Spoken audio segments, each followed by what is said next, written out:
If you are just joining us, Defense Secretary James Mattis now threatening an overwhelming response after Kim Jong-un claims to have tested a hydrogen bomb. This sixth nuclear test comes as President Trump observes a national day of prayer for victims of Harvey. The president had this to say while attending a church service Sunday morning.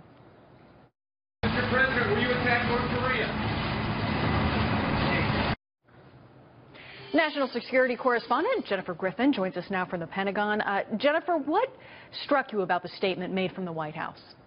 Well, Molly, it's notable that after a 3-hour national security meeting at the White House, the president chose Defense Secretary Mattis to deliver the message to North Korea. He was flanked by General Joe Dunford, another 4-star Marine, who serves as the chairman of the Joint Chiefs and would be responsible for resourcing any military action against North Korea. It's also notable that he was not joined by Secretary of State Rex Tillerson, who will lead the diplomatic efforts to isolate North Korea. Mattis tried to be diplomatic. We are not looking to the total annihilation of a country, namely North Korea. But as I said, we have many options to do so.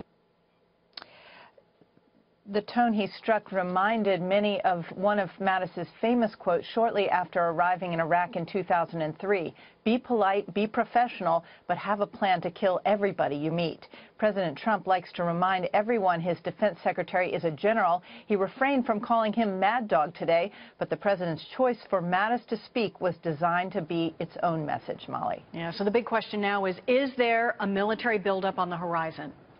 Well, I'm told from well-placed military sources who have been involved in the planning that there is no need to send more military assets to the Pacific. The U.S. has already pre-positioned what it might need. Those assets are already there. U.S. intelligence agencies had been seeing increased activity at North Korea's lone nuclear test site beginning in late March and anticipated a new test was coming. But sources tell me that the latest U.S. intelligence suggested a test of a hydrogen bomb was perhaps 3 to 4 months off. That intelligence assessment was wrong.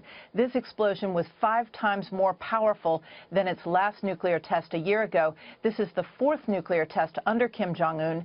South Korea has just reported that its military practiced bombing North Korea's nuclear test site at Pyongyang with F-15 jet planes at dawn this morning. Last week, North Korea launched an intermediate-range missile which flew over Japan. Days later, for the first time, U.S. Marine Corps stealth fighter jets from Japan joined long-range supersonic B-1 bombers from Guam.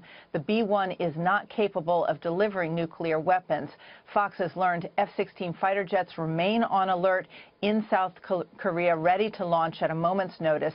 The U.S. already has nearly 80,000 troops in South Korea and Japan. Molly. Jennifer Griffin from the Pentagon, thank you.